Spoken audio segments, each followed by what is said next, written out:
title of our symposium is Common Ground, which has a couple of meanings. First, it is the common ground of the Korean Peninsula, a nation divided in two by the decisions of those outside of the country at the end of the Second World War that went through a horrific fratricidal war only 5 years later, from 1950 to 1953, and whose war has never ended. We are now approaching the 60th anniversary in July of this year of the Korean War armistice, a temporary cessation of the fighting which has now lasted a lifetime, and the possibility of unity between North and South, although it has arisen at various times over the last 6 decades, now seems far away. The hope is still there, the possibility is still not gone, but the hostility is still very intense, not only between elements in the north and the south of Korea, but as we all know, between the United States and North Korea, a country who is still, in a very real sense, our enemy 60 years after a war supposedly ended. So the common ground is the physical ground, the territory on which Koreans reside on that bifurcated peninsula, and also the possibility within that space of commonality between this divided people.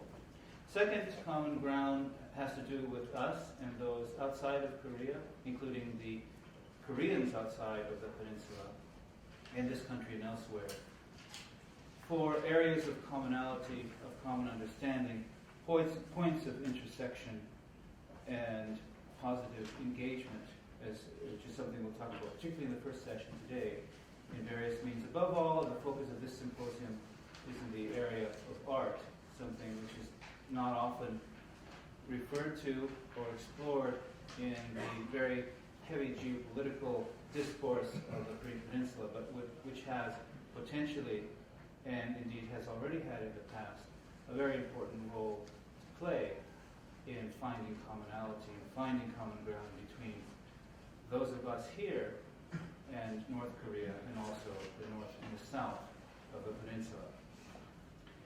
When we were looking at the situation just a few weeks ago, this seemed like a particularly difficult time to be holding such a symposium with this theme. The United States and North Korea were once again at loggerheads over North Korea's alleged provocations and the explosion of a nuclear device just a few weeks ago. North and South Korea have had a very testy time for the last 4 or 5 years, probably the worst time for North-South relations in several decades.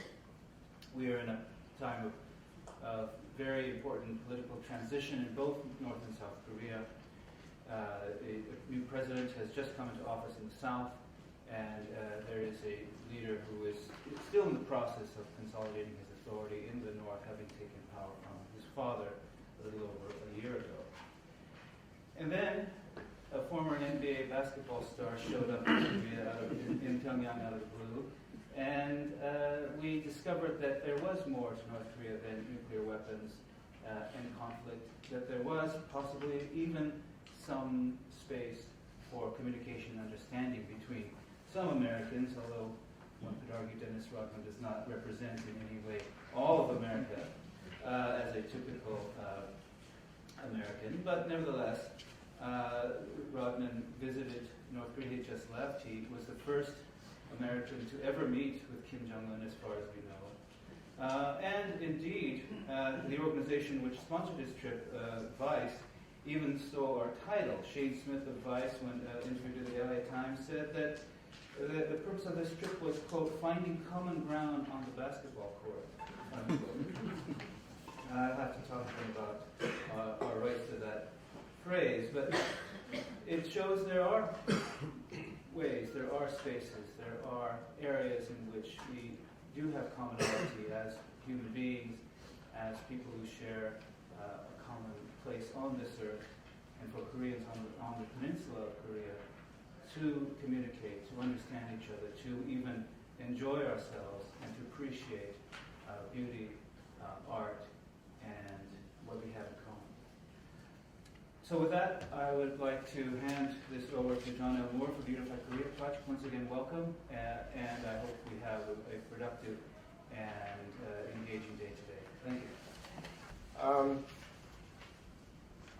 I was one of the first of 6 people who met with Heng-Gil. It was the first meeting on the idea of the unifying Korea, or common ground. And, excuse me. And I must say I was sort of a doubting Thomas, because I figured, well, Heng-Gil has an idea about the unification of Korea. He wants to probably do some kind of project. He invited us to come to a sit-down meeting with food and wine, and it was only 6 of us. And I thought going into the meeting I would just go and listen and make maybe my 2 cents worth of suggestions and go back home.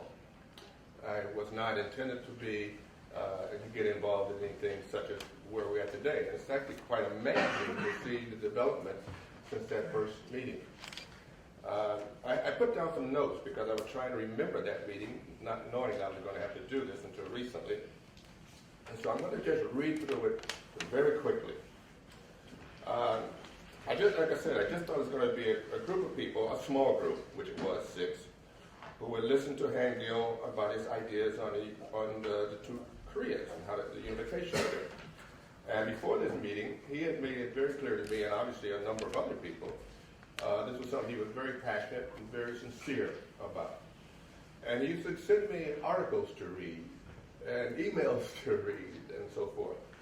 And so he had talked about this for well over a year before that first meeting, which was just May 26, 2012. So this is happening less than a year since that first meeting. The first meeting took place in Gallery Hall, which is in Chelsea on West 27th Street. And as I said, there were 6 of us, there was food, there was drinks, it was a nice Saturday evening, and Heng-Gil had a full agenda.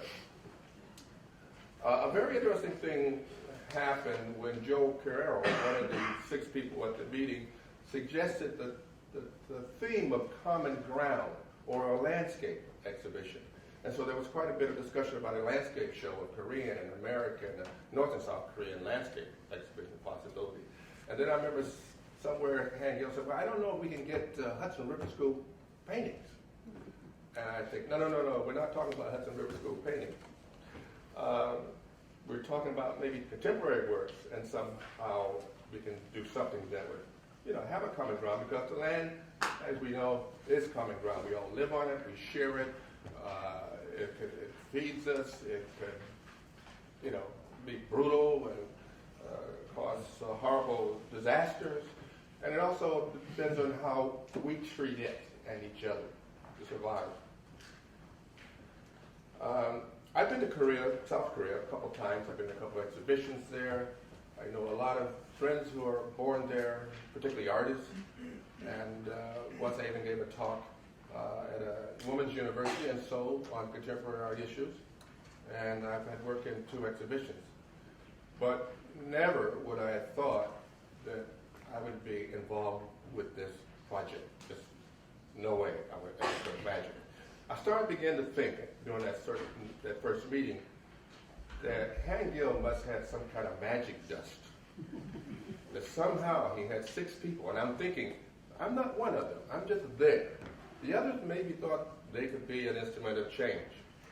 But I remember very clearly, I just thought his ideas were so big, so much bigger than all of us who were seated there at that table. And that was Joel Carrero, my wife Jane Farber,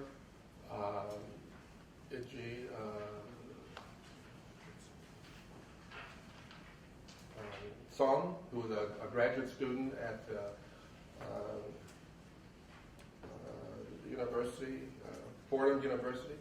And I looked around and just thought that, he needs museum directors and official people and State Department people for this idea.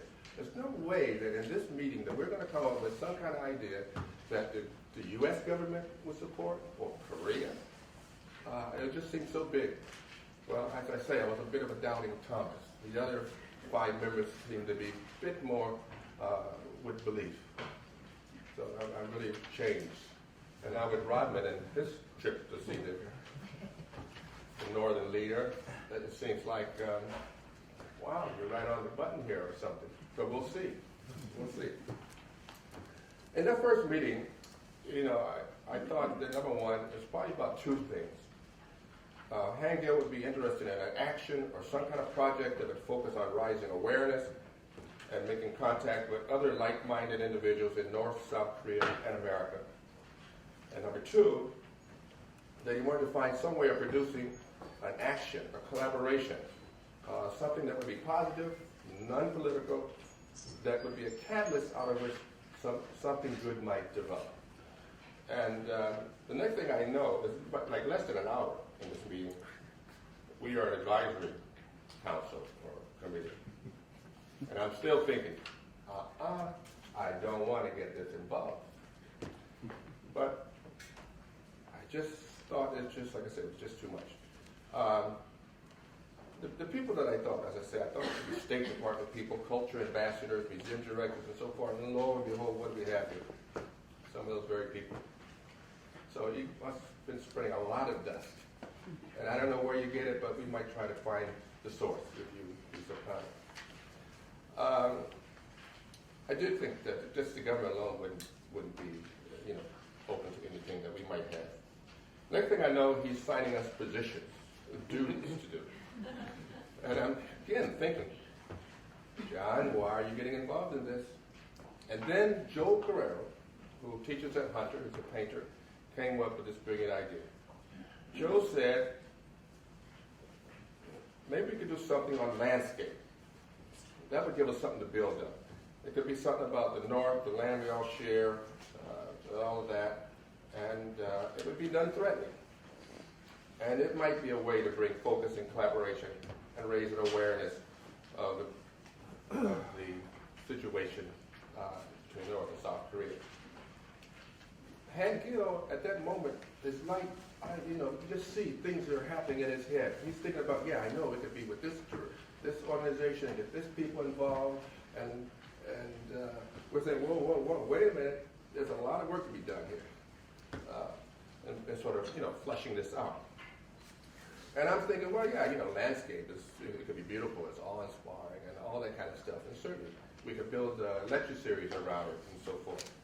And the next thing, we got an idea of unified Korea, landscape to North, South, and America. And we can invite artists, and it could be a collaboration, and it could travel the world. Sounds very non-threatening, and a lot more possible at this moment. And basically, that's all I have to say. It was six people sitting at a table, directed there by Heng-Gil, and now there's a lot more of us. There'll be a much larger table next time. I can imagine. I hope you can afford the food and the drink. That's basically all I have to say. I just want to give some idea of what can happen when someone has the right magic dust to spread around. Thank you. We are 2 minutes behind because we started late, so I will try to read my paper as soon as possible. Good afternoon, ladies and gentlemen. First of all, I would like to express my sincere thanks to the Center for Korean Research here at the Columbia University.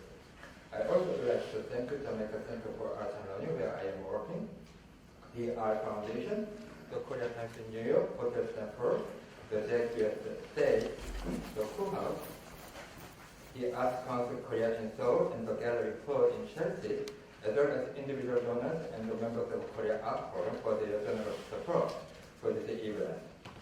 I thank Professor Armstrong for hosting this international symposium. I would also like to thank Jian Kim at the Center for Korean Research for assisting to book this auditorium and promoting this event, and also Professor Doug Hostetter at the Hunter College Art Department and the Professor Adam Brandt at the News Professors for your effort to procure an auditorium. Thank you, Mr. Moore. for giving such a wonderful greeting speech. I hope I didn't grab you. And I hope you'll be the one who is anchoring our humanist standpoint and providing perspective for our collective endeavor to contribute to a world of truly open and peaceful societies. I'm convinced our hard work will help advance and expand contemporary arts and culture. And with this conviction, I'd like to thank all the audience in the auditorium for being here this afternoon and making this symposium very, very special. Without you, our vision will fail, falling back to being a mere dream instead of becoming a reality. Hence, I would like to ask for your continuing participation in our upcoming collective endeavors to realize the core idea of contemporary art in the way it was originally conceived, namely, together with it in time, not in the broad and general sense of just appearing at the same time, but in the serious and specific sense of coexistence and building a space of unison and share the feeling within the same frame of time. It will be a long journey today, a trajectory that will share for a total 6 hours, examining our misperceptions and differences. The symposium and the project Unified Korea have an intimate relationship with politics, but we do not represent any government or their particular positions. We take an artistic, academic, and self-reflective meta position to overcome unnecessarily escalating enmity that, if acted upon, will only result in self-destruction. As stated in the press release, this symposium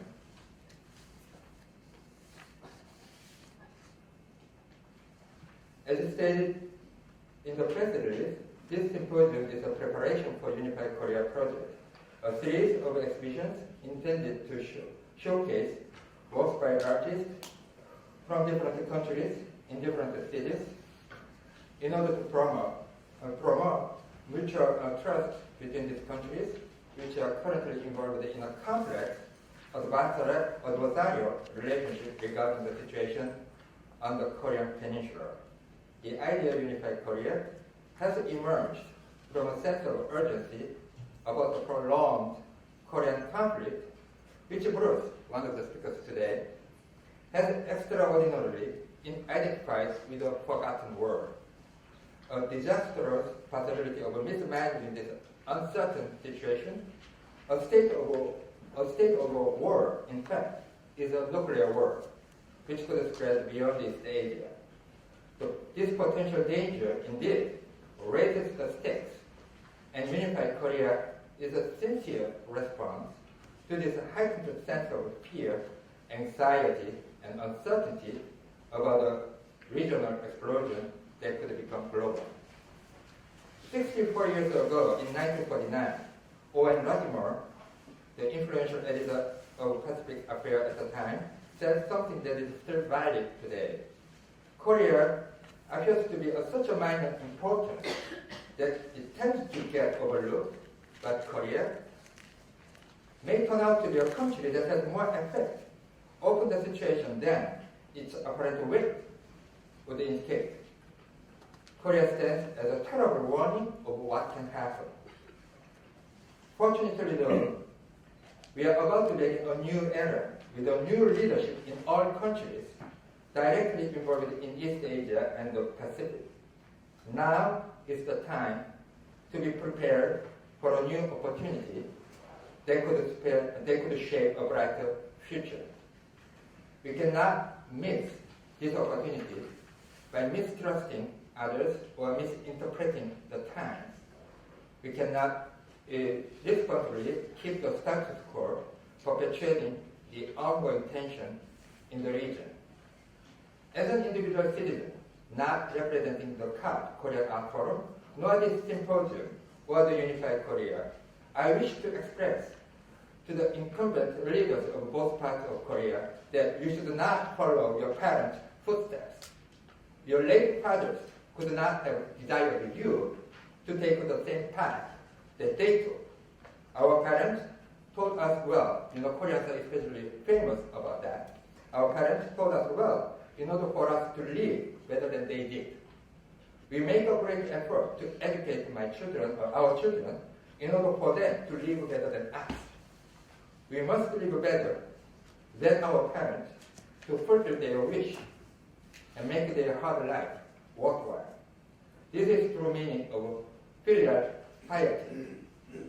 This mandate we inherited from our parents' generation and the Korean culture, and the demand of time and urgency have brought us here today to think about what can be done and how we can end the tension in Korea.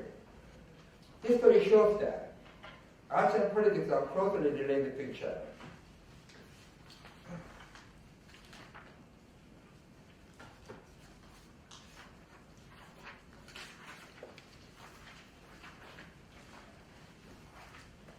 History shows that arts and politics are closely related to each other, and they shape each other in their development.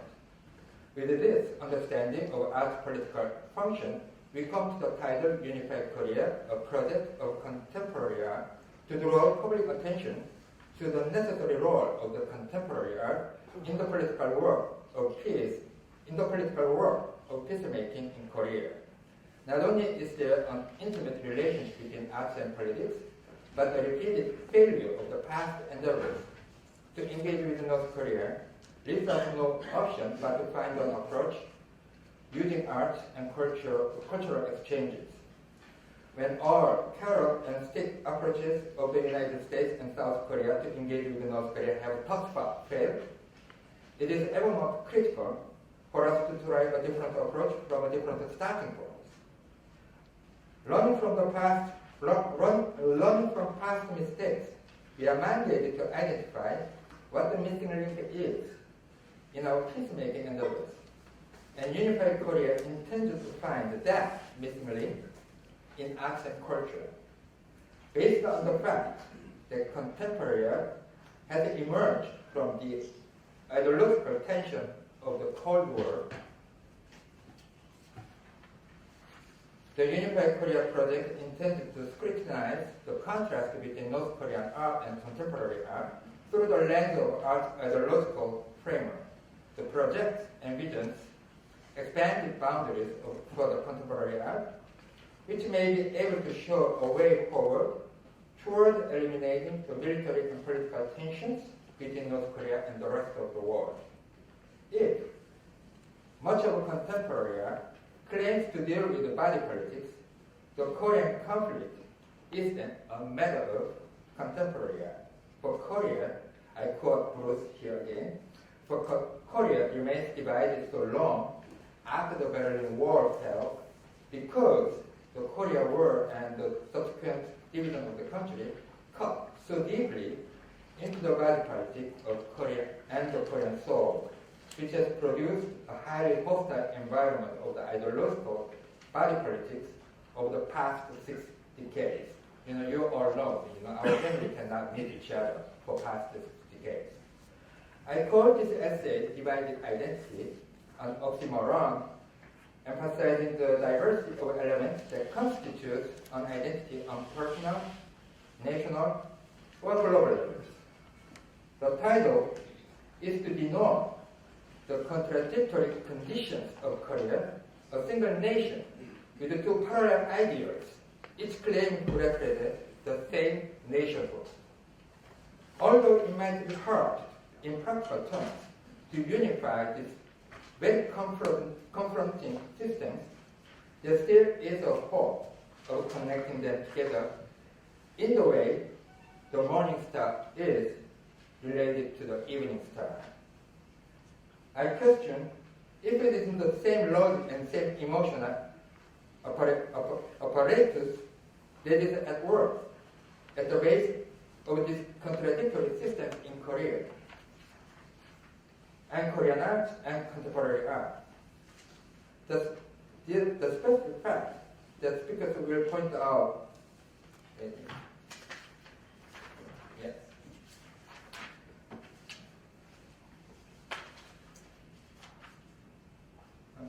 I concur with Latimer's view above. Please consider the term remnant in Geopolitical psychology.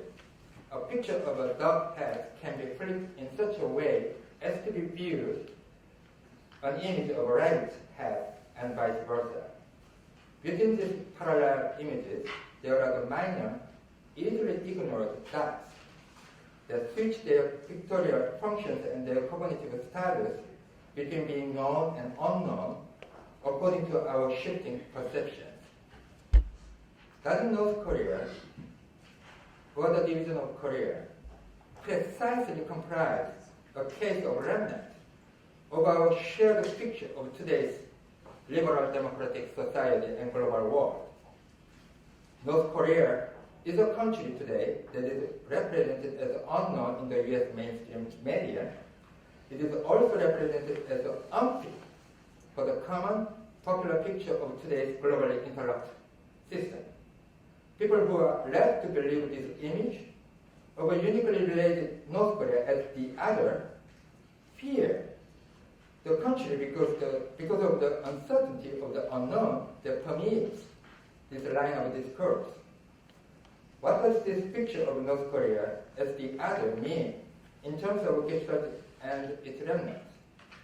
It means that North Korea calls for attention to transform the way we think about our society and today's world. The question is, what should a new vision of the global system that includes North Korea look like?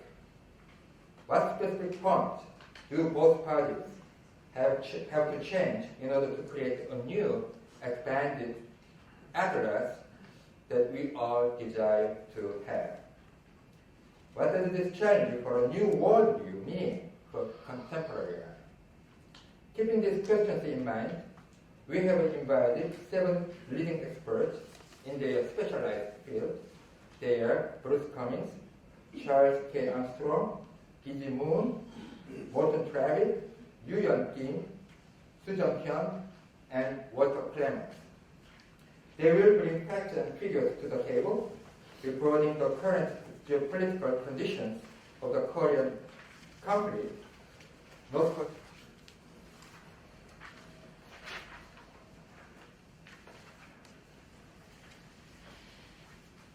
Sorry about that. One page.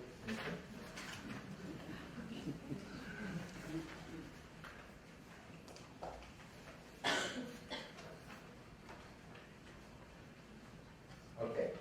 So the speakers will bring facts and figures to the table, reporting the current geopolitical conditions of the Korean conflict, North Korean art, and contemporary art. The specific facts that speakers will point out will debunk widely propagated misconceptions, especially in the US mainstream media, that produce mythical illusion of North Korea, and by the same token, however, of ourselves. We want to dismantle these biases that mount obstacles to the current international struggles for peace. As for the art concerned, because we will show some examples of North Korean art and South Korean art and international arts. In the slide presented to you, I hope you will find striking affinities that exist despite the obvious disparities between North Korean art and contemporary art. Today's papers are delivered in thematic order: geopolitical context, North Korean art, and contemporary art. After the presentation of each time, a discussion will follow, which will be moderated by Doug Hostetter, Jane Farber, and Gordon Knox, respectively. Walter Clements will give concluding remarks at the end of the day. I invite all of you in the auditorium to actively engage in the discussions and the debates. You know, discussions and debates depend on their participants for a meaningful outcome. Good and memorable discussions and productive debates can only emerge when they get heated. I look forward to your provocative comments, sharp opinions, critical reflections, and there are no stupid questions.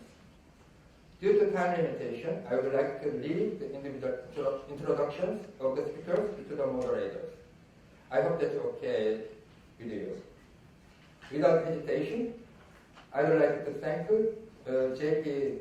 Geopolitical, who edited our text, Raul Alexander, who designed the website and posters, Sonny Shin, Eunha Cho, and Doyoung Hwang, who have volunteered and tirelessly worked on many small tasks that just never stopped emerging while we are preparing this symposium.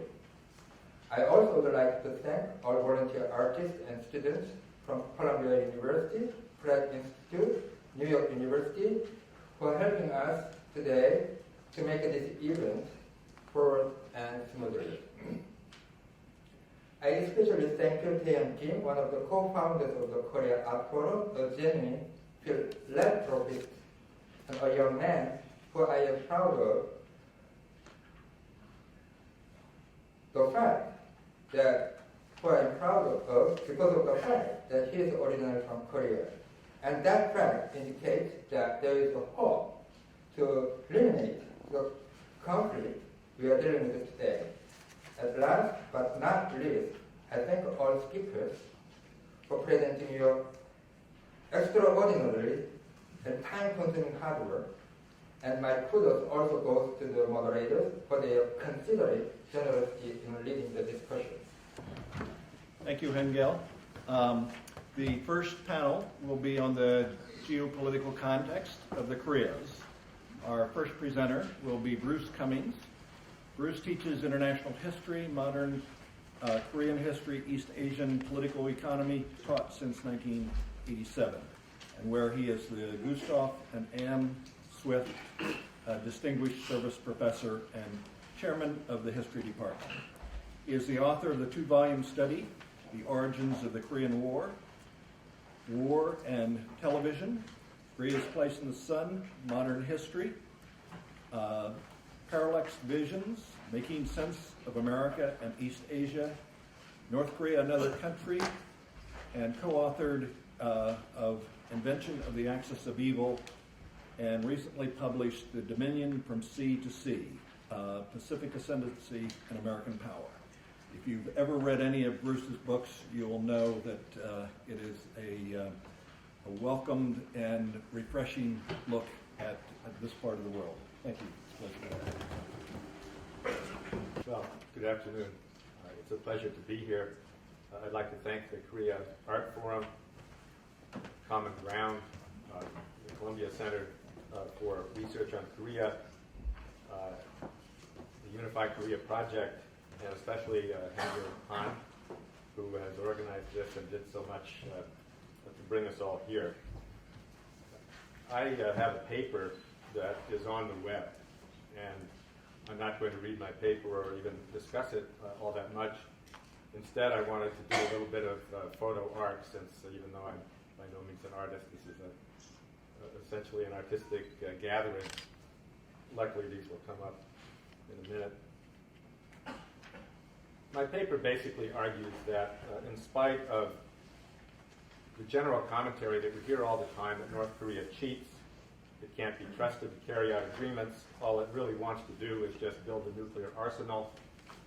Unlike our troubles with Iran or Saddam Hussein's Iraq before he was overthrown, North Korea actually has made agreements with the United States that not only were deeply in the American interest, but also in the world, the region, and the world's interest, particularly shutting down all of their plutonium supply and production from 1994 to 2002.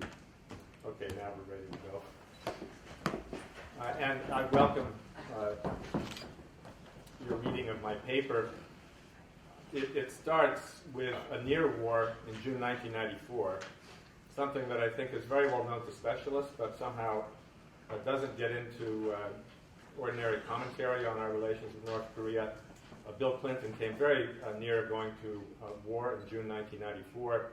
Only the intervention of Jimmy Carter, who flew to Pyongyang, first American president, to go there and talk to Kim Il-sung. In the course of their discussions, they worked out a freeze on the Yongbyon plutonium facility, and that freeze lasted, as I said, for 8 years. It was a major achievement, but it came in the context of another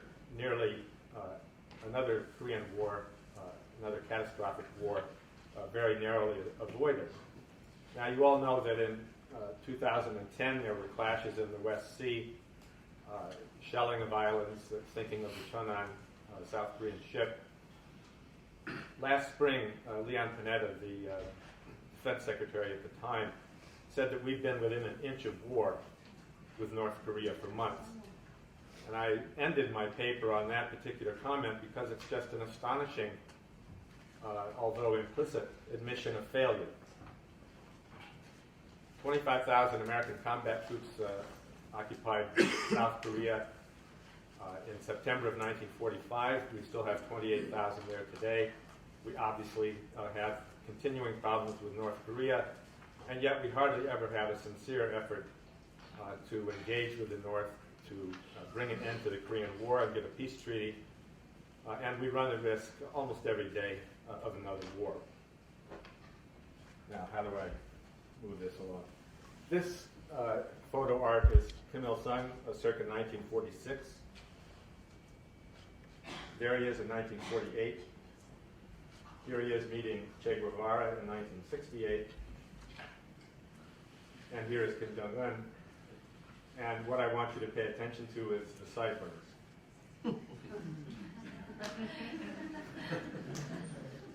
North Korea has made a very conscious effort to present Kim Jong-un as not just the successor to Kim Jong-il, but also the third in the line of the founder of the country.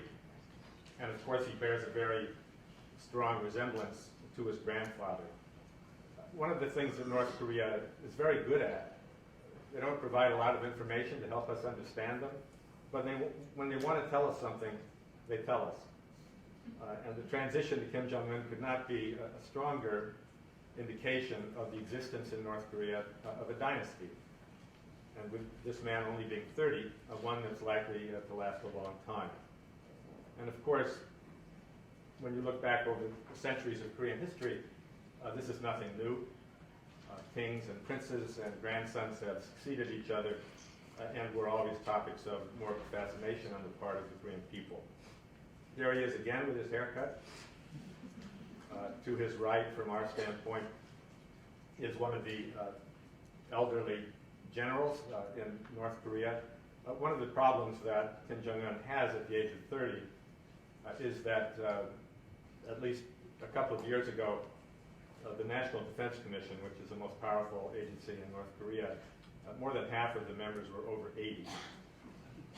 And in a patriarchy, it's very difficult even for a supreme leader to contradict this patriarchy.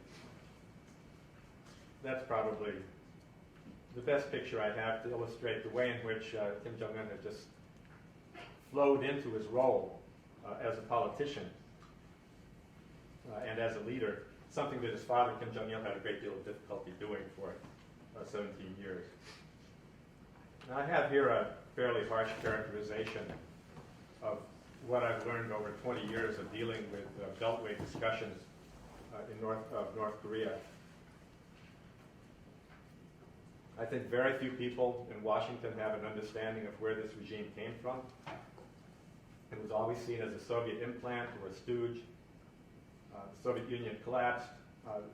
North Korea has persisted for 23 years, and yet there's no real change in the view of North Korea. Obviously, it's no longer a Soviet puppet, but it's seen as an illegitimate regime that really stands for nothing, has no interest that Washington folks think they need to take seriously, has no support from its people, and will soon collapse. In fact, the collapse scenario has been dominant since the Berlin Wall fell.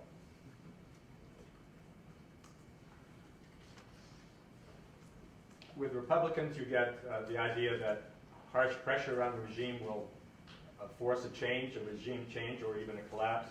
With Democrats, an engagement process, at least during the Clinton years, that nonetheless furthers the goal of a kind of velvet form of regime change. If the regime does not change, and if it moves in the direction of a nuclear arsenal, then the use of force is justified to prevent that from happening. That's essentially what Bill Clinton and his advisors thought in 1994, and what George Bush and his advisors thought in 2002 and 3. I think all of these assumptions are false, and in the light of recent history, irrational. Now, the one period since the Korean War when engagement really bore some fruit, the fruits of engagement, the title of my paper, was from 1998 to 2000, when Kim Dae-jung became president, inaugurated after his election in December 1997, and changed his policy, changed South Korean policy towards the north quite radically in ways I'll discuss in a minute. And then he helped to prevail upon the Clinton administration through what was called the Perry process to begin an engagement with North Korea. As Mr. Perry said in 1999, we want to deal with North Korea not as we would like it to be, but as it is. And I remember when I heard that, I thought, well, a little bit of clarity, as an alcoholic would say, during a sober moment, a little bit of clarity finally entered the U.S.-North Korean relationship. At that time, as I said, we had already frozen their plutonium production, and what Kerry and Clinton were trying to do was to shut down their medium and long-range missiles and ideally get North Korea into the missile technology control regime. That is General Cho Myung-nok, who has since passed away, one of the most powerful commanders in North Korea. He came to visit Bill Clinton in October 2000. I remember seeing this picture and being amazed that a North Korean general in full regalia would be admitted to the White House, let alone to meet the president. He was there to negotiate this missile deal, and 2 weeks later, Madeleine Albright was in Pyongyang in late October. I've always liked this picture. They almost make a couple. Same tailor, same diet. Anyway, Madam Secretary was there to negotiate Bill Clinton's arrival in Pyongyang in December 2000 to sign this agreement. Kim Jong-il had said if Bill Clinton does him the favor of a summit visit in Pyongyang, he would join the missile technology control regime and limit their missiles to 300 miles and, of course, limit whatever delivery capability they might have for nuclear weapons.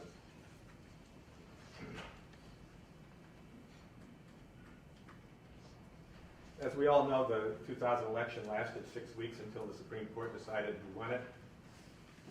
And Al Gore was out in spite of getting 500,000 more votes than George W. Bush. Bill Clinton never got to Pyongyang. He was still thinking of going in December, but the transition team, Condoleezza Rice and others in the incoming Bush administration,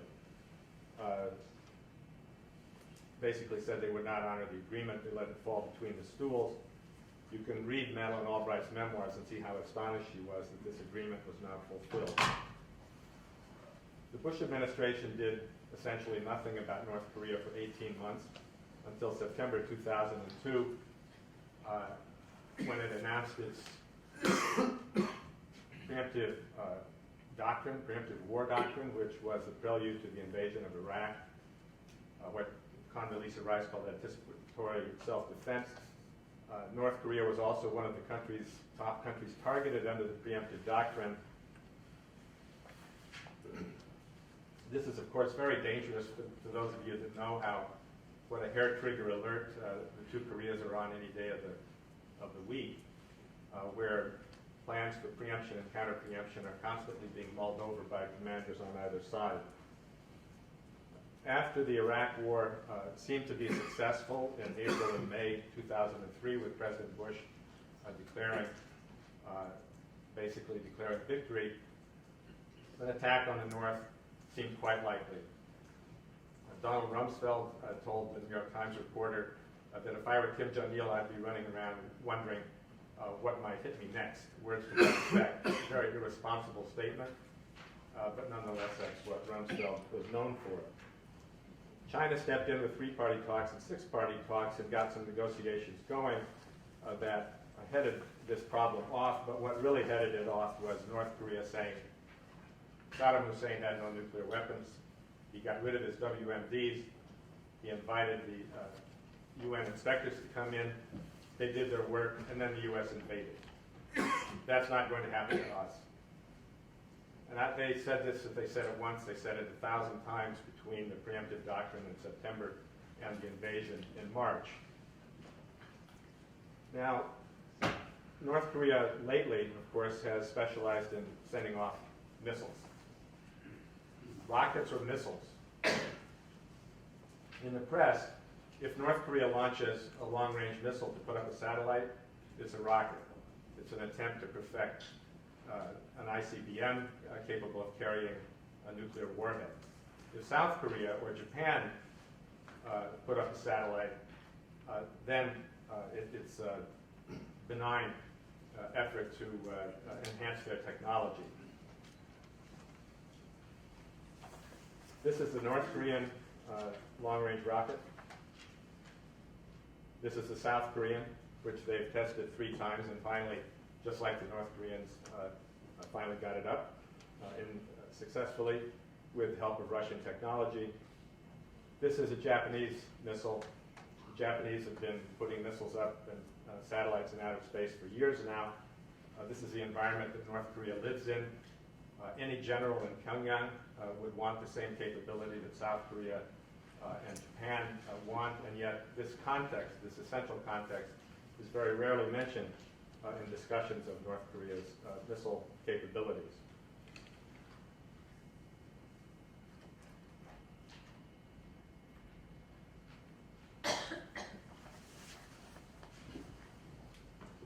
The difference between an intercontinental ballistic missile and a rocket, the differences are many. One is you need a re-entry shield, which is very hard to manufacture, and you need to test it several times before it works. You have to have targeting on re-entry, and you have to have warheads. And as far as I can read in the New York Times and elsewhere, North Korea still does not have the capability to put a warhead on a rocket.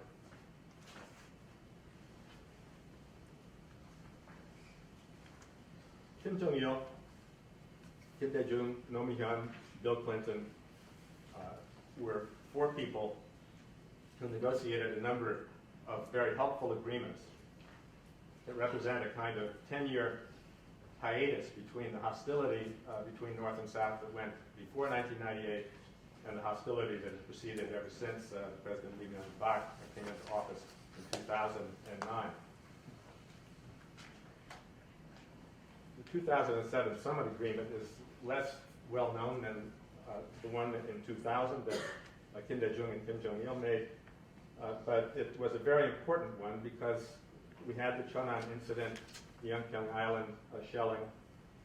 This is the 2007 summit. See, Kim Jong-il still wearing the same outfit. There is a rare Kim Il-sung-like smile on the face of Kim Jong-il.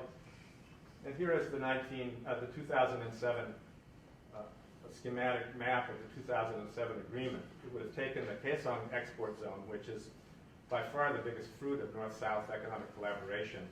There are almost 50,000 North Korean workers working just north of the DMZ in Kaesong. And in spite of all the enmity of recent years, that particular enterprise has not been disrupted by either the North or the South, which is an indication that they put a great deal of value on it. The port at Daeju was going to be constructed or deepened. More dockyards at Nampo. They would go around the southwest of North Korea, a region that has always been the wealthiest part of North Korea, and to try and bring that out into a very vibrant Northeast Asian political economy, Daeju being basically a long stone's throw from Incheon Airport and from Seoul. But above all, a peace agreement on the West Sea was negotiated, which would finally bring the tensions that have existed there for over a decade under some form of control. The West Sea conflicts have happened mainly in the spring and usually over fishing or crabbing rights. But in 1999, South Korea sank a North Korean ship and 20 or 30 soldiers lost their lives, sailors. I don't remember the exact number, but it was a double-digit number. I remember reading that in the paper and then thinking, well, North Korea is not going to take this line down.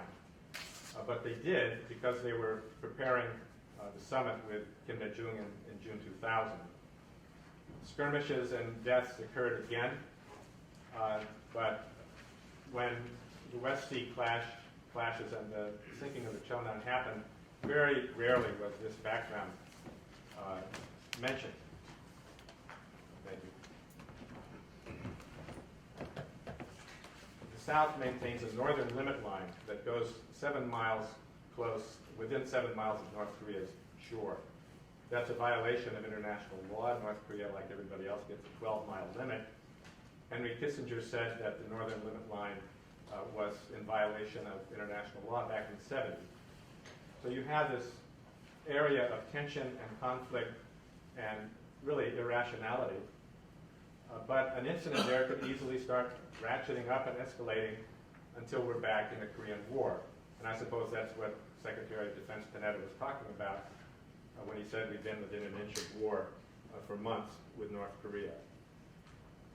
Again, Kim Jong-il's diplomacy, in this case with Bill Clinton in the summer of 2009. Bill Clinton with his best imitation of a communist apparatchik. Here he is with Prime Minister Koizumi. You'll recall that Koizumi went to Pyongyang twice for negotiations with Kim Jong-il.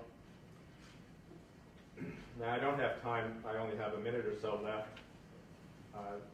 But the question, what is President Obama's North Korea policy, is still a good one. It's been called strategic patience. It's not a strategy, but it certainly has been patient. It's patient enough to do nothing while North Korea builds its arsenal and perfects a nuclear warhead. Hillary Clinton came into the office of Secretary of State talking about a power struggle in North Korea. Kim Jong-il had had a stroke a few months earlier. She saw a power struggle that nobody else did. But when Kim Jong-il died, the administration again expected a power struggle. And what they don't ever imagine is that North Korea is not Soviet Union after Stalin or China after Mao. It is a stable succession system based on principles of dynastic succession. They don't ask themselves what happened when Kim Il-sung died in 1994. The answer was nothing happened.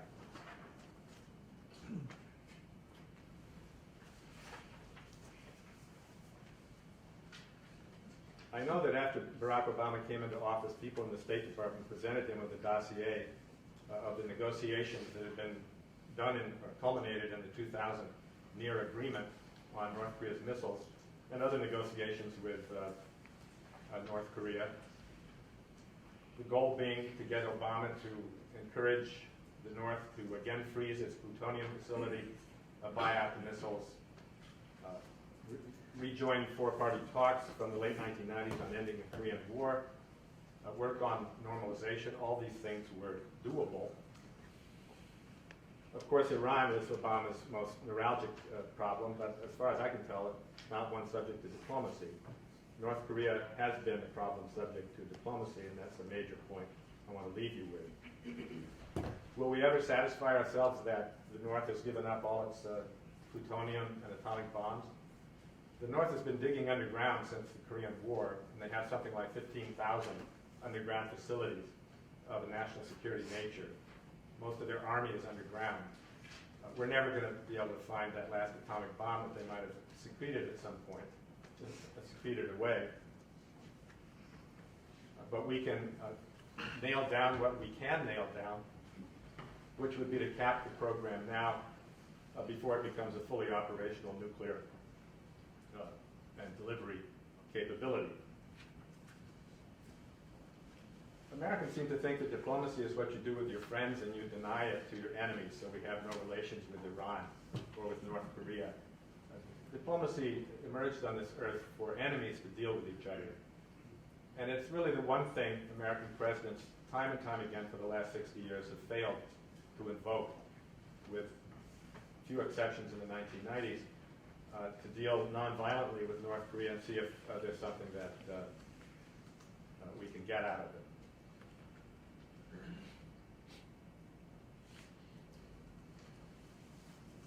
I think I've already covered these points.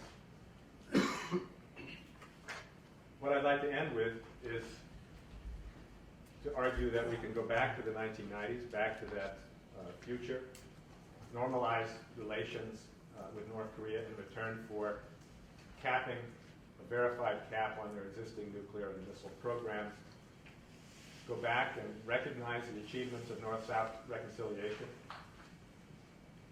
The third point, I think, is one we never hear, but I think it's been an acute awareness on the part of experts in the last few years, and that is the U.S. seems much more at home with the remnants of the Park Chung-hee dictatorship, namely Lee Myung-bak and Park Geun-hye, than with the opponents of that dictatorship who paid such a cost in fighting it, namely Kim Dae-jung and Roh Moo-hyun.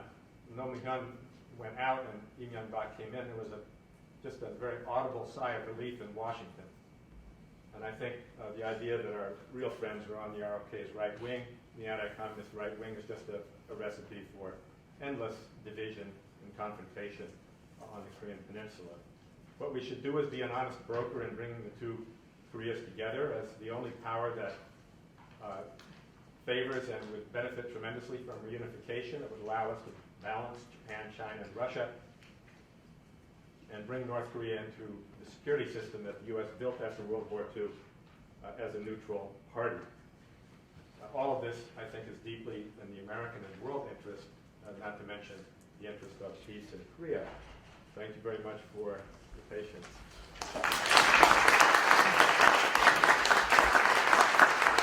I want to add one thing to Bruce's very enlightening presentation, and that is that when Madeleine Albright visited North Korea in 2000 and met with Kim Jong-il, she brought with her a basketball signed by Chicago Bulls Michael Jordan, which is on prominent display. I've seen it in the International Friendship Exhibition Hall in the Yeoham Mountains north of Pyongyang.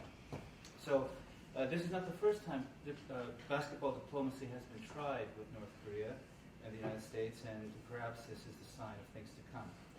I will mostly talk about North Korea here and what I think is perhaps North Korea's understanding of how it should and does engage with the world. So I hope this is somewhat of a complement to Bruce's remarks. But I want to talk a little bit about geopolitics, which gets me off from the paper that I submitted.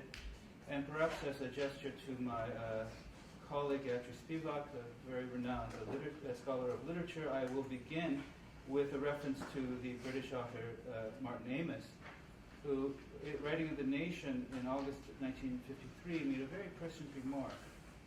He said, I don't have the exact quote, but in effect he said, this was a month after the Korean War armistice had been signed, a conflict which freezes the status quo without a political resolution will be an endless site of strife unless there is finally a political solution found. And there are three areas of the world where we can see this happen now. This is 1953. Kashmir, Palestine, and Korea. And it's fascinating that these three are, in fact, even today, 60 years later, the sites of perhaps the most intractable conflicts in the world where political semi-solutions put into place after World War II have never moved us toward a viable, working political solution. North Korea is often portrayed in our media, and we see it over and over again every day these days, as the most isolated country on earth, a leftover from the Cold War that is stuck in another time, disconnected to the world as we know it. This is partly true, to be sure. North Korea is isolated by the standards of today's network world, which means primarily the internet. There is very little internet access, although there is some. Emails can be exchanged with, not usually with individuals, but with collective subscribers, as it were, in North Korea. Mobile phones, for the most part, do not contact with the outside world, although there are many mobile phones in North Korea today. And travel in and out of the country is highly restricted. There are very limited economic contacts with the outside world, to a great extent because of sanctions led by the United States. But we should not think that the policy of the North Korean regime since its founding in 1948 was one of total isolation, to keep North Korea out of the world, but rather North Korea has practiced what I would call a policy of selective engagement, based on the regime's perception of its own interests, driven by the goal of self-determination and the avoidance of dependency. And this is, to a great extent, a product of its own history, the history of North Korea itself and its predecessors on the peninsula. The goal of North Korea is not to keep its country away from the world, but to control the context that it has. Some of the historical background has to do with the view of traditional Korean subservience to China, which I'll get to in a moment, to the memory of the brutal colonial exploitation by Japan, North Korea's own experience in the Cold War, not just resisting the U.S. and South Korea, but also navigating the sometimes very tricky conflict between China and the Soviet Union, its two most important backers. And finally, in the post-Cold War period, North Korea has tried to adapt to changing circumstances through modifying, and again, in a very careful and selective way, its economic reform and its connections to the outside world, while avoiding any potential threat to the security and stability of the regime. So that if we want to know why North Korea builds missiles or rockets and tests nuclear devices, rather than joining the international community as we in the West think it should or could, we have to understand that its priority, as indeed for any country, is its national sovereignty and the maintenance of its political system. And only secondarily, although certainly I think want to do this, economic change and improvement.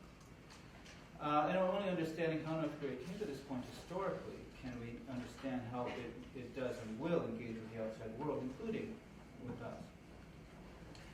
The word that Koreans used for centuries in its relationship with China, particularly during the period of the Ming Dynasty and especially after the Japanese invasions of the late 16th century, was sade, or to serve the great. It reflected the awe and respect that Koreans had for Chinese civilization and power, and it comes ultimately from the Chinese philosopher Mencius. But in the 20th century, as Korea became embroiled in inter-imperialist conflicts among Japan, Russia, China, Europe, the United States, and others, this once valorized term sade became a pejorative, sade-jui, or serving the great ism, or flunkyism, a term you still see in North Korea today. So for the antithesis of sade was juche, or self-reliance, as it's so often inadequately translated. And this became, by the late 1960s, although it was used in colonial Korea and in the South, a guiding principle of the state, and indeed an elaborate philosophy.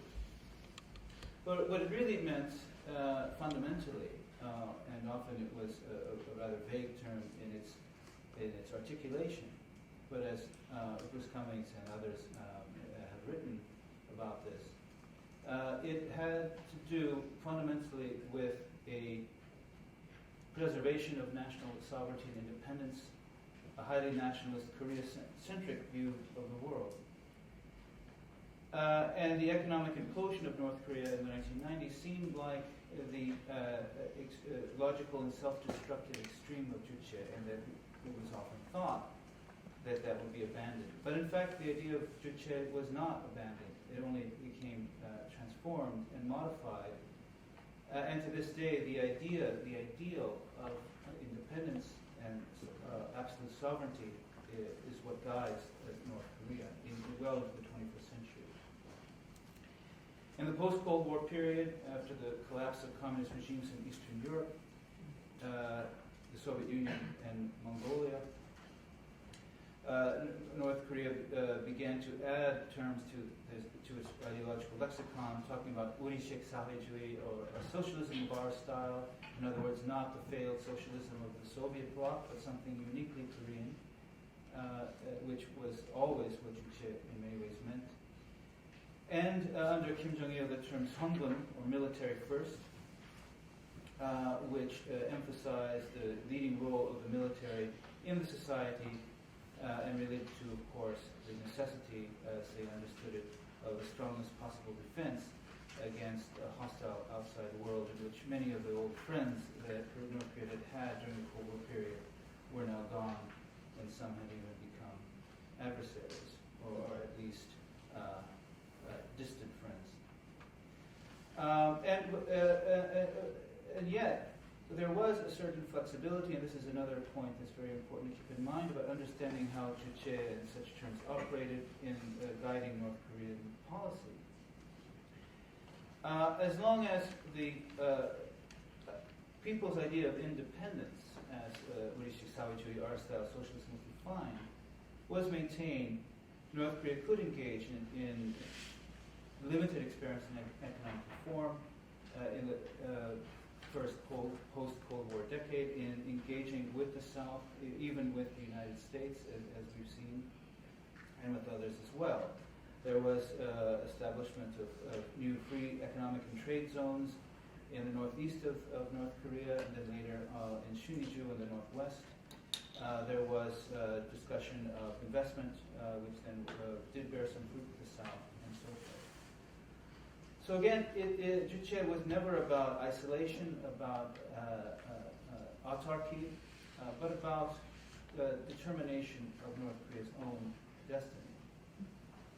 And indeed, our style socialism could in theory be compatible with market reform, and for a time at the beginning of the 2000s, it seemed very much that North Korea was following this path. That was a short-lived period, in large part because of the new crisis, as Bruce has discussed in 2002 with the United States over its nuclear program. There was a pulling and some unexpected results of the economic reform, but mostly I think because of North Korea's new difficulties with the outside world, there was a pulling back from this reform. And in 2005, North Korea seemed to have returned to a more unengaged and unreformed economic approach. We now have some indication that under Kim Jong-un there is already a return to various types of agricultural and industrial reform and a reconnection with the outside world. Furthermore, in 2008, when Kim Jong-il disappeared from the scene for several months, the North Korean leadership was focused on the transition, and that we now know the transition to Kim Jong-un, which emerged into the public eye in early 2009, was made official at the party conference of 2010, and immediately after Kim Jong-il's death in December 2011, there was a great deal of emphasis in the North Korean media about this new leader who was a military genius, man of charisma, a glorious leader, and a faithful heir to the revolutionary tradition of his father and grandfather. Above all, associated with his grandfather, as we've seen in those wonderful photos, even the same haircut, the same paunch, the same suit, to remind the North Koreans of a past which was in many ways much better than the suffering that they had endured in much of Kim Jong-il's rule, and also of a leader that still is widely venerated and respected in North Korea today. Kim Jong-un was thought by some to be at least potentially a reformer, but as so far there has not been a lot of fruits of re-engagement with South Korea and the U.S. The rocket launch has just been in the media so much, and the third nuclear test of 2006 and 2009 brought once again the condemnation of the U.S., the United Nations, South Korea, and Japan, and as well China, which seems to be a bit more ambivalent about their Korean ally than before. In my view, these sorts of activities are carrying largely for internal purposes to demonstrate to his own people that Kim Jong-un is the strong leader that they should have, that he is willing to stand up to the outside world. But for all the talk of reactions to Kim Jong-un's actions, or North Korea's actions, it does not appear that North Korea is likely to be weakened, much less brought to collapse by external pressure. And indeed, there's quite a bit of evidence that the general standard of life economically in North Korea has improved, and certainly the transition to Kim Jong-un's leadership has gone smoothly and according to script. The U.S. and South Korea, as well as China and other countries, will in some ways inevitably be partners in the process of change that we are beginning to see in North Korea, but cannot determine it, as no other outsiders have been able to determine much of their frustration in North Korea's destiny in the past. However North Korea engages with the outside world, whether we like it or not, it will do it in its own way. For the future, and I want to conclude with some speculation on where we might go geopolitically. Once the excitement over the nuclear test dies down, and I think it will, as it has in the past, such events, we have to return to engagement, to dialogue with the DPRK, and above all, the two large countries with the most direct interest on the Korean Peninsula, China and the United States, must discuss with each other, and in particular with the Koreas, two sides, and the Koreas with each other, over how to move forward. What I hope will happen, what we can hope, perhaps not expect this to lead to, is appropriately now on the 60th anniversary of the armistice, something that will move the peninsula forward to a genuine peace, that will prove, Kingsley Amos, both right and wrong, that a lack of political solution will lead to greater and continuous conflict, but that a genuine solution will lead to peace and to unity. Thank you. Thank you very much, Charles. We have just a few minutes now. While I will try to continue this discussion between you, and then we will open it to the wider audience. The question that keeps coming to my mind is, at the end of World War II, we had divided countries in Vietnam, in Germany, and Korea. Recently returned from Vietnam, that was celebrating the 40th anniversary of the signing of the Paris Peace Accords, which ended direct American involvement in Vietnam. And then in late 80s, early 90s, the Soviet Union collapsed, and East and West Germany began their reunion. What happened with Korea? Why can Korea be the exception to the rest of the world in this situation? Well, regarding Vietnam, the answer is very easy. They, as in Fish Called Wanda, one of the characters said, well, they kicked your ass, didn't they? The Vietnamese won the war, and the U.S. suffered really its most ignominious defeat in history, one made worse by the helicopter scenes on top of buildings near the embassy in 1975. So that's undoubtedly the outcome that Kim Il-sung would have liked to see in 1953 or at any point after that. But the Korean War ended in stalemate, with the status quo ante restored and essentially no big problem solved except the defense of South Korea. In the case of Germany, that is something directly relevant to the Korean problem, because the manner of unification, and those of you that followed it at the time would remember it happened very quickly, with the West Germans essentially extending their system to East Germany at great cost to themselves, but also with very little concern about whatever fruits or development there had been under East Germany. They just extended the West German system, its laws, its constitution, and so forth.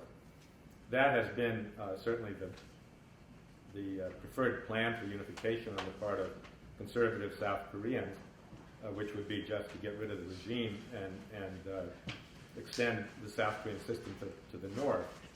And of course, that's what the North is most afraid of.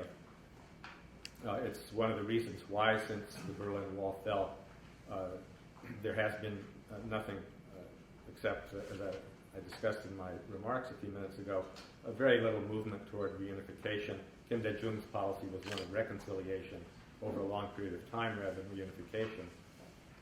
But I think it is very important to realize that of the countries divided after World War II, you could throw in Austria, which was divided and occupied quite similarly to Korea, but the Soviets and the Americans made a deal in 1955 at the height of the Cold War to withdraw Soviet troops from Austria, withdraw foreign troops, and unify the country. Taiwan and China were divided by the Korean War. They still haven't been reunited. But clearly, Korea is the one remaining country in which the national division is still the most important issue long after all these other problems have been settled, for better or worse. Yeah, let me, I think, encapsulate that in a very simple way, which is that comparing Korea to Vietnam and Germany, there's a military stalemate on the Korean Peninsula. Vietnam's solution really isn't feasible. There could be a war, but it would be tremendously destructive, and no one wants that. At least most sane people don't want that. And as far as the German comparison goes, North Korea refuses to roll over and die. So it's just not comparable to East Germany. I work for the Mennonite Central Committee, which is a relief development service wing of the Mennonite Church. It's one of the historic peace churches, and we're one of the few organizations that has worked both in North Korea and in South Korea.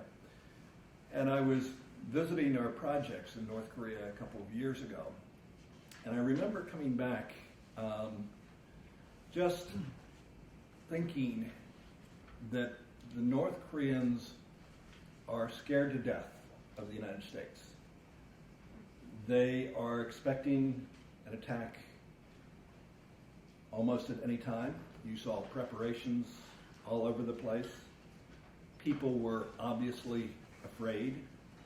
And yet, you looked at North Korea, and it was a country that was barely feeding itself. I mean, we're involved in nutritional work there, and we know what it's like for children in North Korea.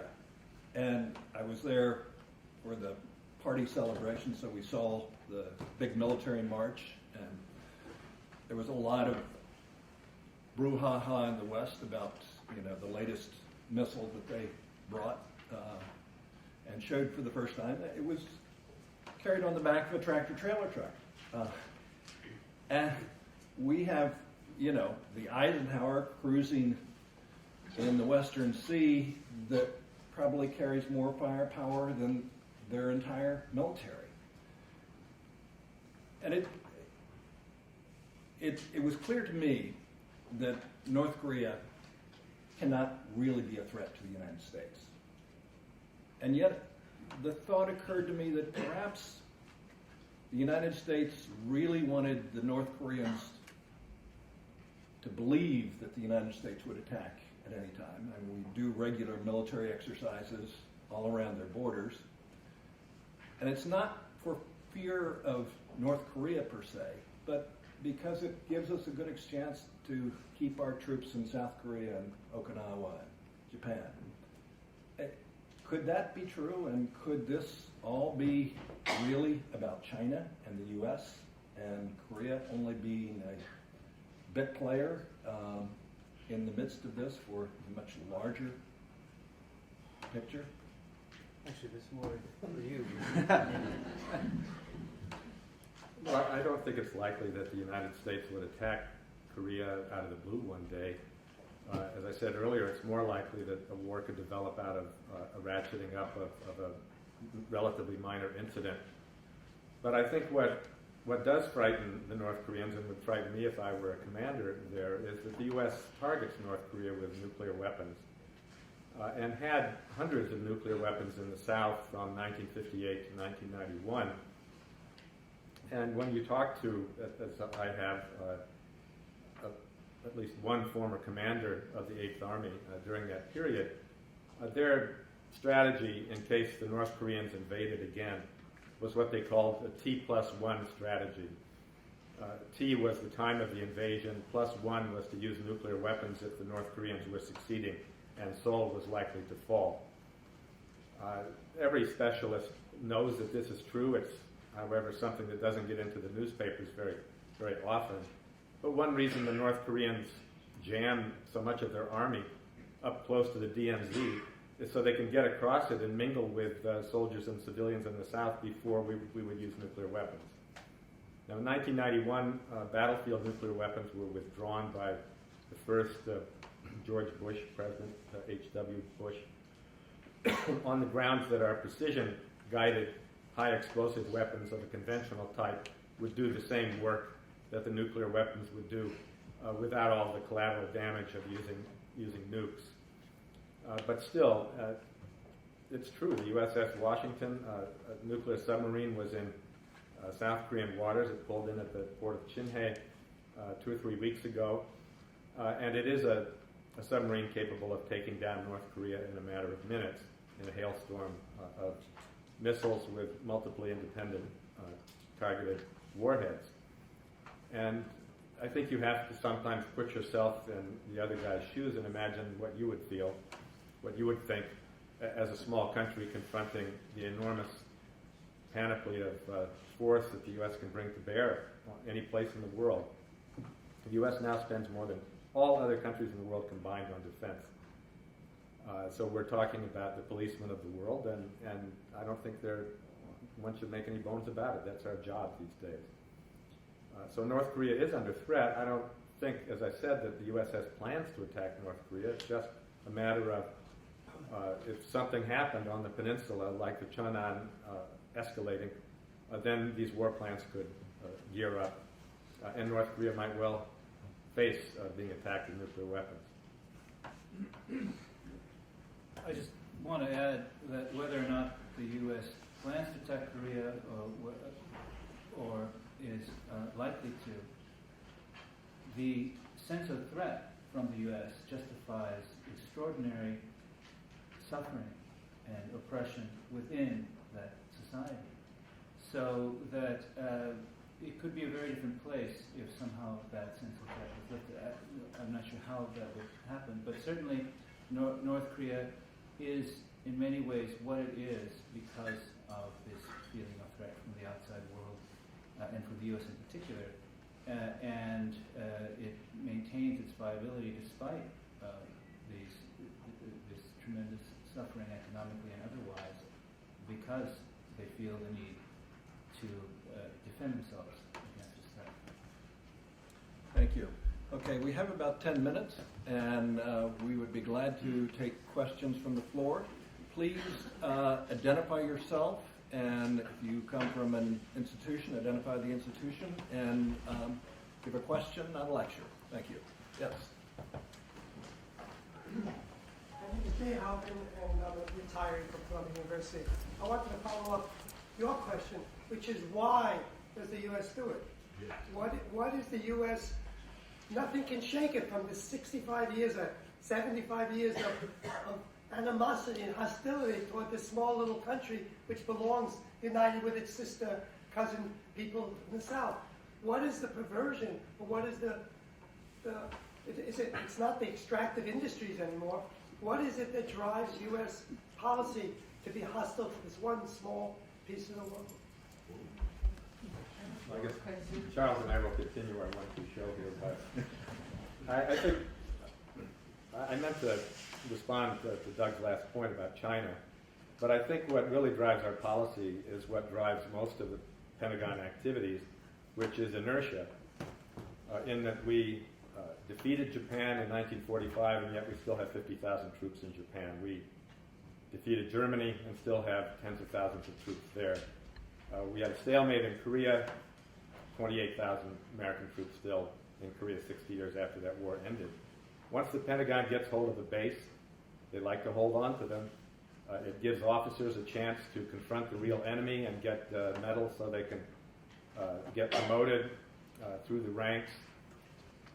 But fundamentally, I think it is just a call on our resources that most Americans pay no attention to, but is very, very valuable to the U.S., not in the sense that we are about to make war on North Korea or China, but that we have the second largest economy in the world contained with a perimeter of bases around China, and troops on the territory of the third largest economy, Japan, so that Japan's defense autonomy is still compromised. They still are not independent in terms of their defense, and you can see that this is particularly a neuralgic issue among Japan's current leaders, who want more independence, but don't really want to send the American troops home, and we don't want to send them home either.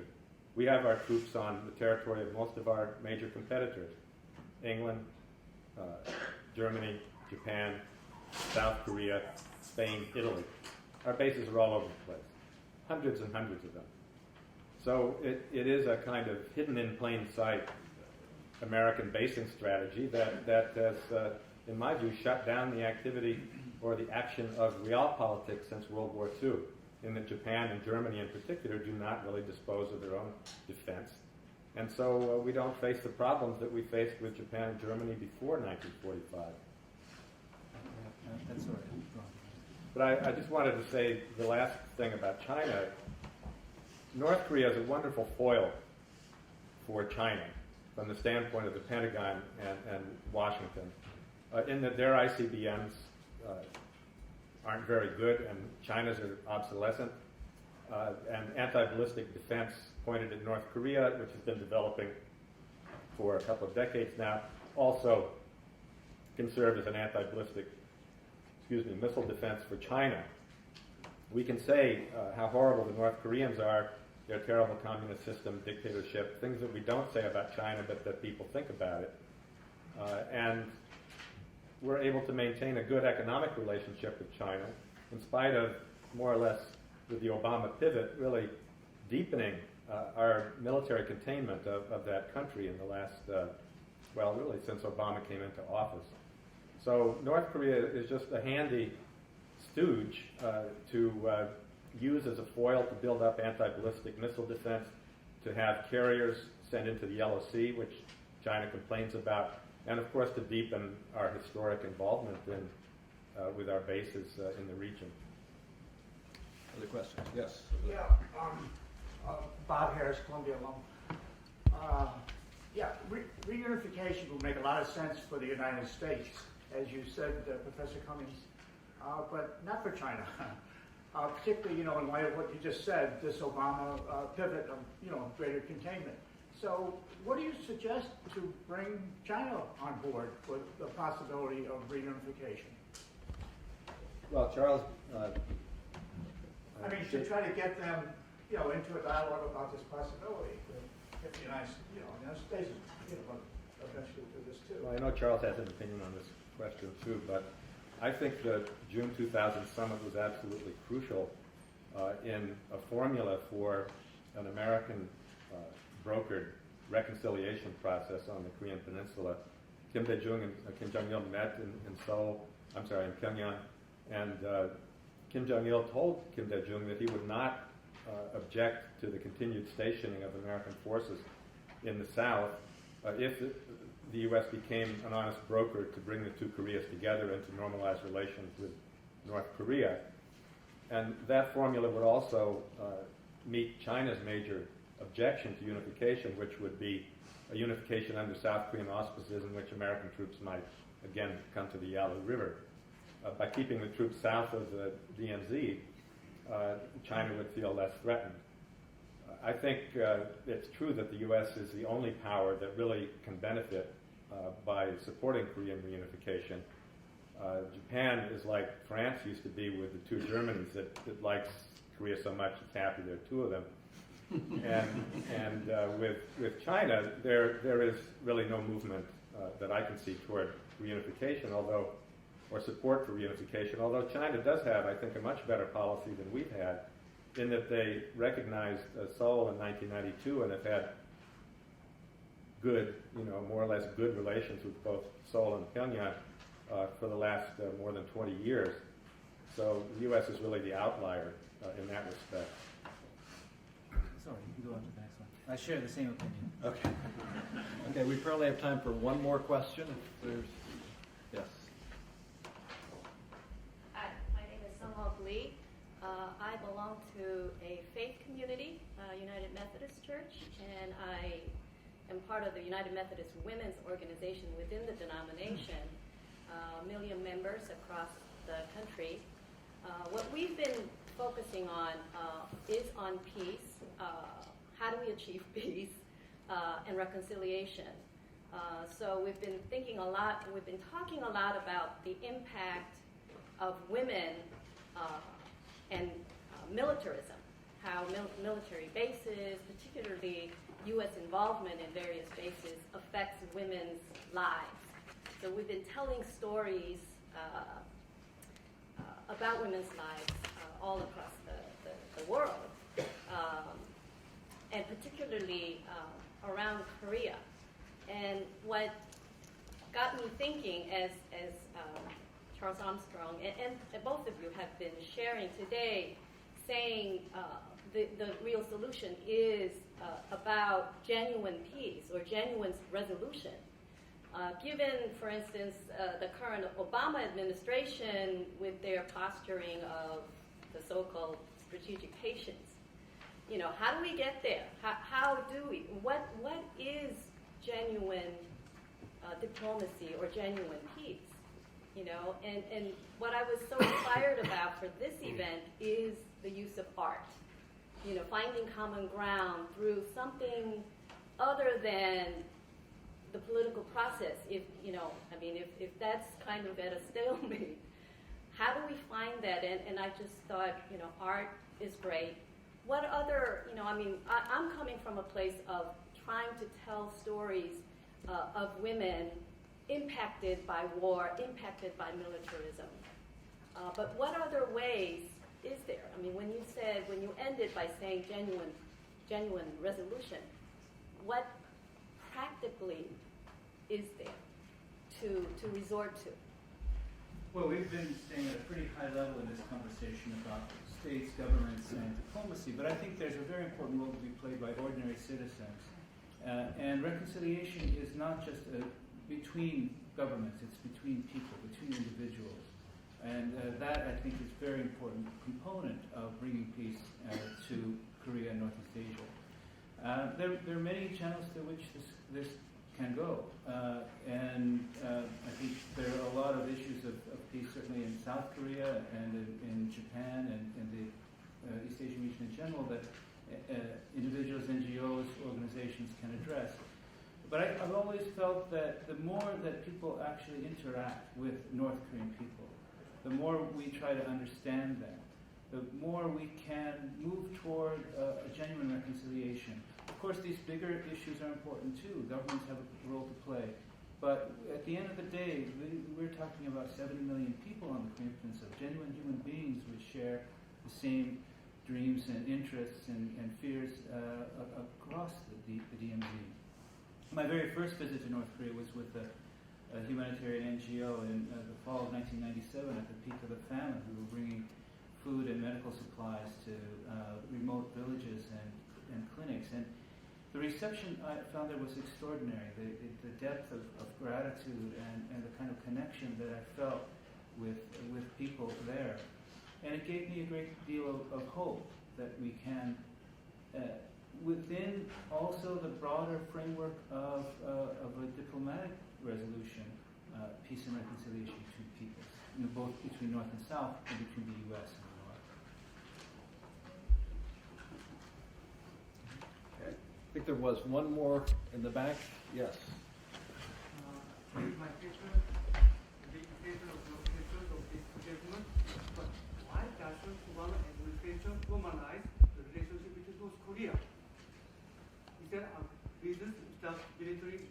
Both of you said that the only way that we think of at the moment is that we normalize the relationship or go back to 1919.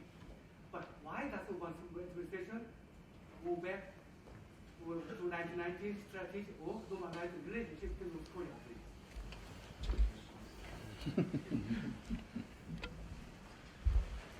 Well, I think that in the second term, where President Obama seems to be a little bit more adventurous than he was in his first term, there might be a hope that talks could get going again with North Korea and perhaps move toward normalization on the principle that I said earlier about diplomacy not being necessarily between friends, but between estranged peoples, between enemies.